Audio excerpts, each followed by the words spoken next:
My name is Jide Johnson.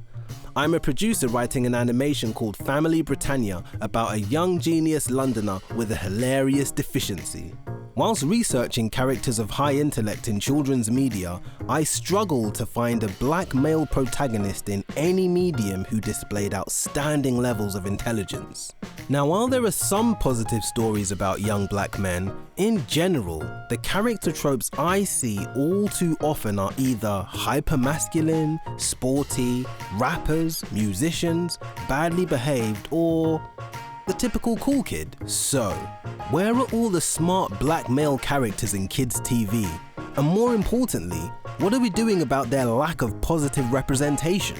I don't know where the highly intellectual black male characters are. I don't know, genuinely. I haven't seen them. I've not seen that really myself, or I've not seen enough of it. Like, I can't actually think of, one myself. And that's really, really problematic because we then don't allow people to feel powerful in their intellect. But in terms of black British content, it's not there. I wonder how many intelligent characters there are in children's TV. Anyway, where intelligence is the premium. Reports say that characters of colour in shows most watched by children aged 2 to 13 are more likely to be depicted as violent. Almost 47% of parents believe that portrayals of young black people are more likely to be negative and are often stereotypical. And an analysis of children's STEM programming targeting children aged 3 to 6 suggests that black characters are featured less significantly across video games, streaming platforms, and in content, which contradicts the fact that young black males of all ages are often breaking boundaries academically and disrupting industries. So if young black men are doing such clever things in reality, why aren't we telling these stories or representing them as such on screen? And they're totally absent in the clever roles, certainly in British animation and British children's storytelling. I mean, there are some people doing a lot of work. I mean, from Michelle Obama, and there's the STEMettes leader in the UK doing a lot of work around STEM and young people. I don't know a high-profile black male in that space. We commoditize black masculinity as like cool.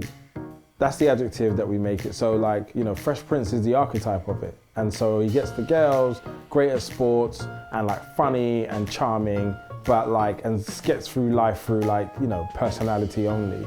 And the problem is that that's not built for everybody. And it really erodes like what black men can really be. And actually, like, we're probably more of us who were trying to be an academic, but like not really having the ability to model myself on anyone. I feel like I haven't seen them because those in power feel as though they don't exist. I do think it's really important that like the studios are investing in creators who have the perspectives already. There have been serious efforts to try and sort of improve diversity in kids' television, and I appreciate that and I welcome that. Could it go further? Yes, but you've probably got to change some of the people who are making the decisions. So the reason black males aren't represented on screen in a more nuanced fashion is because there still aren't enough people from relevant backgrounds commissioning content for young people, ultimately compromising the reality of an identity group. Black characters need to be much more multi-dimensional. We need authenticity. What we lack is authenticity. Like, it's one thing to kind of say, okay, here's a platform, you can, tell your story, but then if you start watering it down, or you start, suggesting, certain compromises that are culturally key to, that narrative, then it's kind of like there's really no point. Going back to the team that made, Dexter's Laboratory and being like, could you make a black version of this, isn't going to be the answer. And I think because the nuances that live within that won't exist. Like, if I don't see like planting in my reference points, I'm not gonna be happy. And I appreciate that like we're not all planting there, but I want to see that. I want to see the verbal cues. Like, what does it sound like to wake up on a Sunday morning in a black home? Like, Nina Simone is playing, Jodeci is playing. And if you don't have those kind of cues, it's not authentic to me.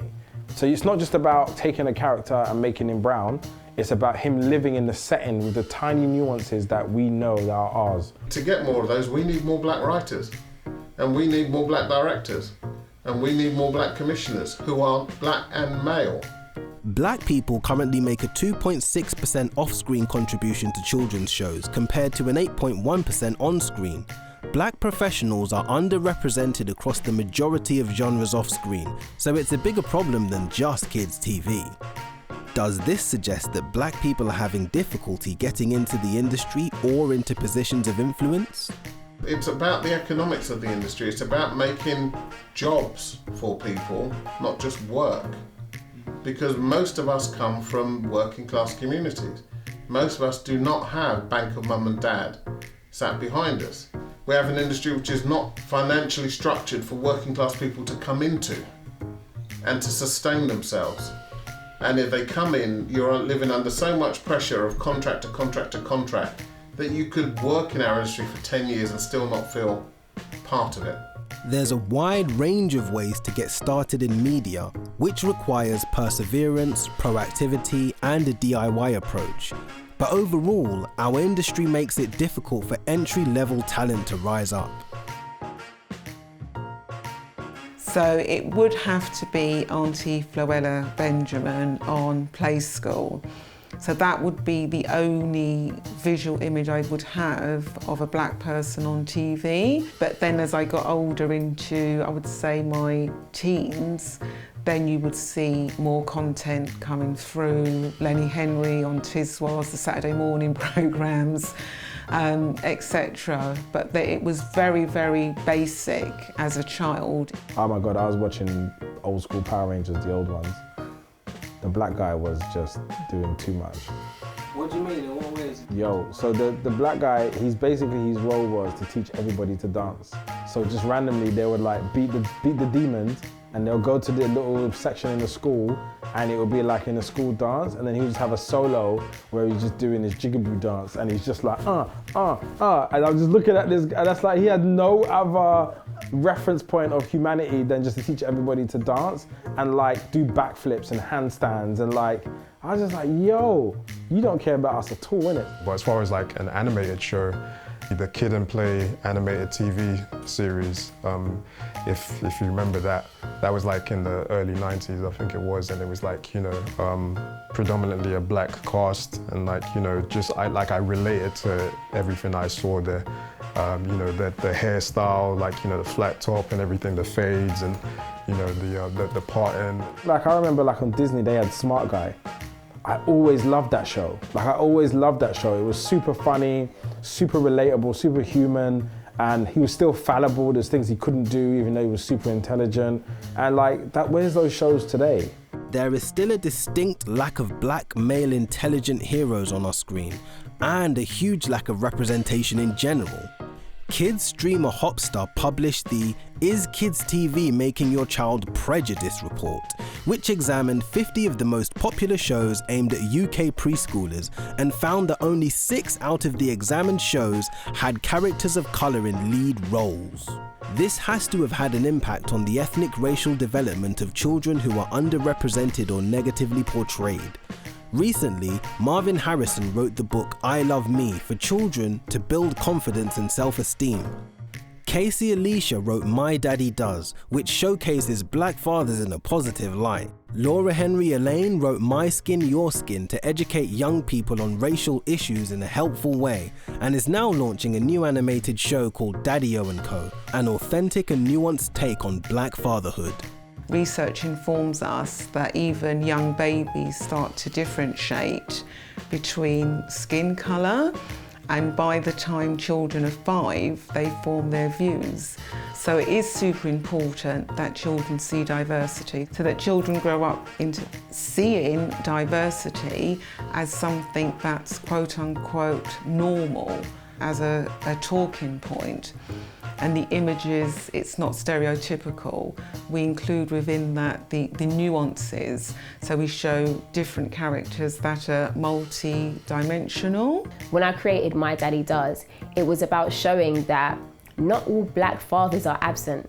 I know so many amazing black males that are present in their children's lives. They're doing all the things in the book, taking them to football games, they're watching TV, they're looking after them when they're sick. They're being dads. And I feel like it's so important to just acknowledge those men and say, we see you and we appreciate you. Even when I did my books, the first thing I said is like, how are we going to help other people? Because me standing there, like, I didn't dream of being an author. I've become one. There's someone that wants it so bad, and we need to look at how we can bring somebody else on. So, you know, I've given money to people in South Africa to start getting them to become authors themselves, and we'll just continue doing that work. But I think as a commissioner, you have incredible opportunity and inspiring from an inspiring point of view to make change on what TV looks like. And actually that changes the conversation of how black people are seen in the world and how they feel about themselves. In terms of insights into the patterns of behavior of young people, black girls are outperforming everybody, and then black boys are engaged at a really high level, and then somehow they disappear in secondary school. So they match in primary school, but in secondary school it all falls apart.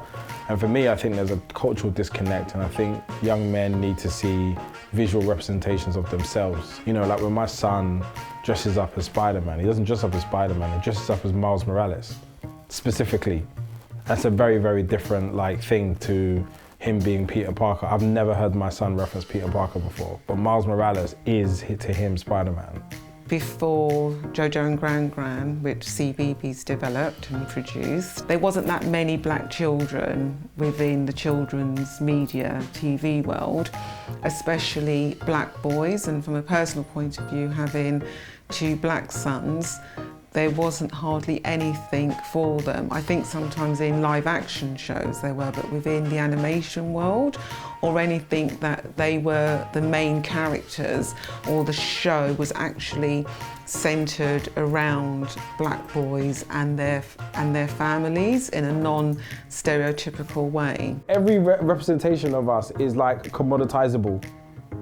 Like, our emotions are not in any of it. The complexity of who we are doesn't exist. I just wanted to show, hey, here's a black mum, here's a black dad, here's a black son, here's a black daughter, here's a black child that feels emotions, you know? I just wanted to show that the stories that are very, you know, they can be generic stories, universal stories. They're the same stories that can be told from a black perspective with black characters. A lot of people look at my books and see black books, but I just see universal stories with black characters that can relate to everyone. It shows the viewer, especially young children, that we have similarities that I talk about in My Skin, Your Skin, but also too we have differences, and it's about acknowledging that. So for me, when we can show the nuances, to show different Caribbean islands are different, Trinidad, Jamaica, St. Lucia, Grenada, it's part of the Caribbean, but every single island is different.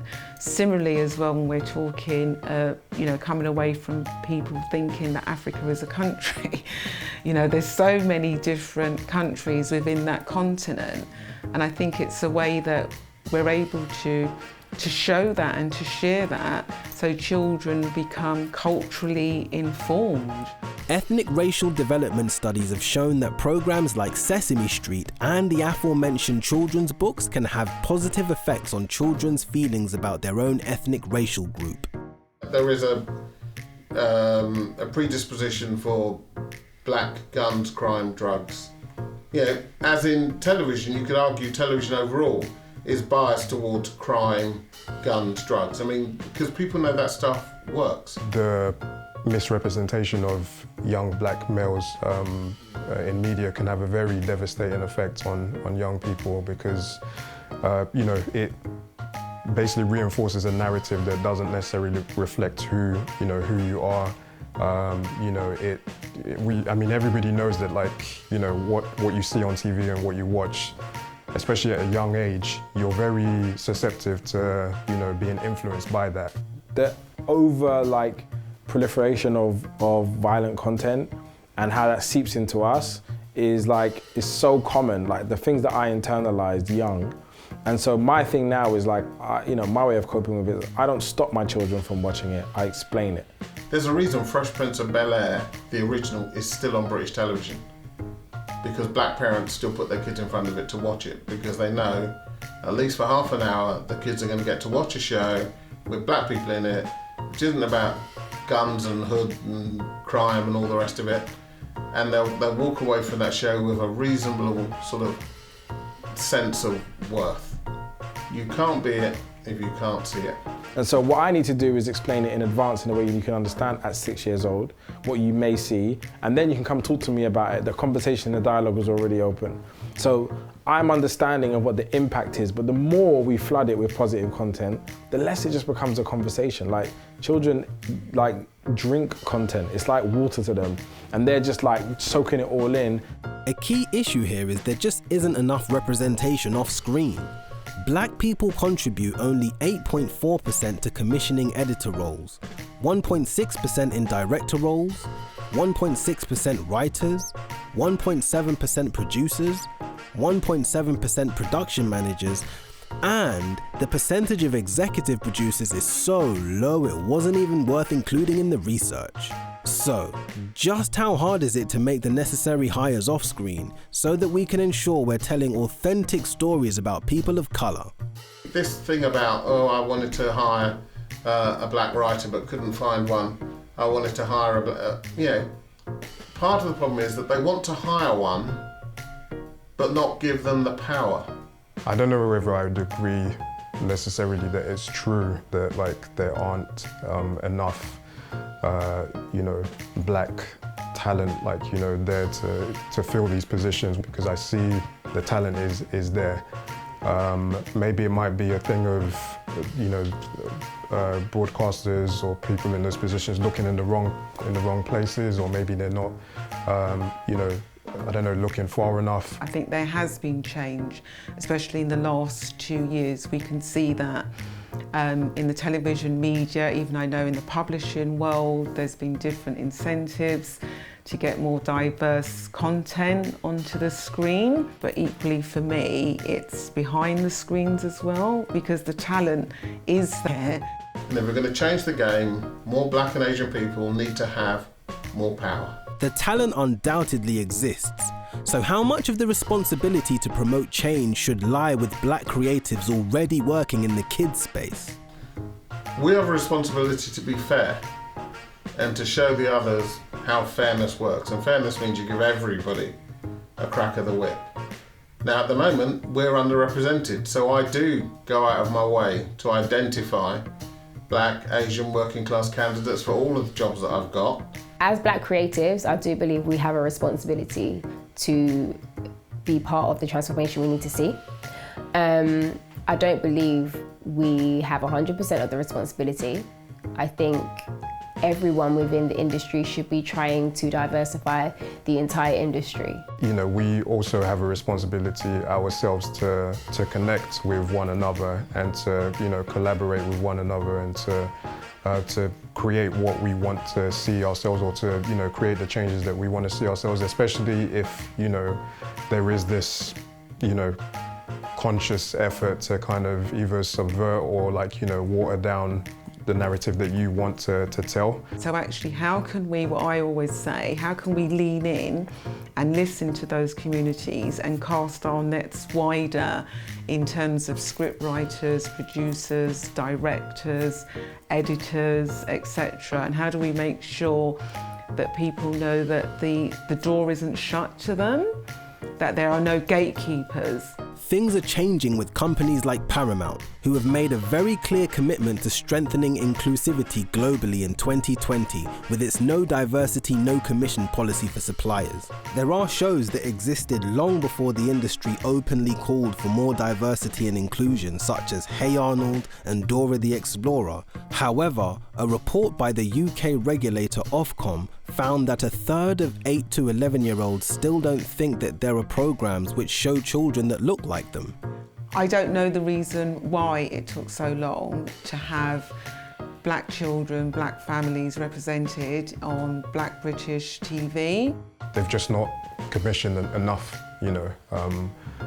of that. I know plenty of, content creators and people that have ideas for quote-unquote black shows, but they've just not been picked up. And so I look at the diverse characters in Hey Arnold, and apart from some jazz references and some moody, putting his glasses down and tilting it and trying to be yo bruv, we're not connected to him and his family, and I think we need that.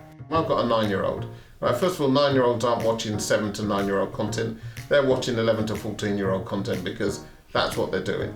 So you're probably partly looking in the wrong place. Secondly, a lot of what they consume is on YouTube and all these other platforms, and that may not be exactly what Ofcom was looking at, but that would certainly, everything looks worse compared to those places. And I'm talking from, also my own experience. Like, I've been in positions where I've had stories that I wanted to tell, and there was a situation where I half sort of pitched like an idea, and it was about a black family, and it was about a young black protagonist that was intelligent.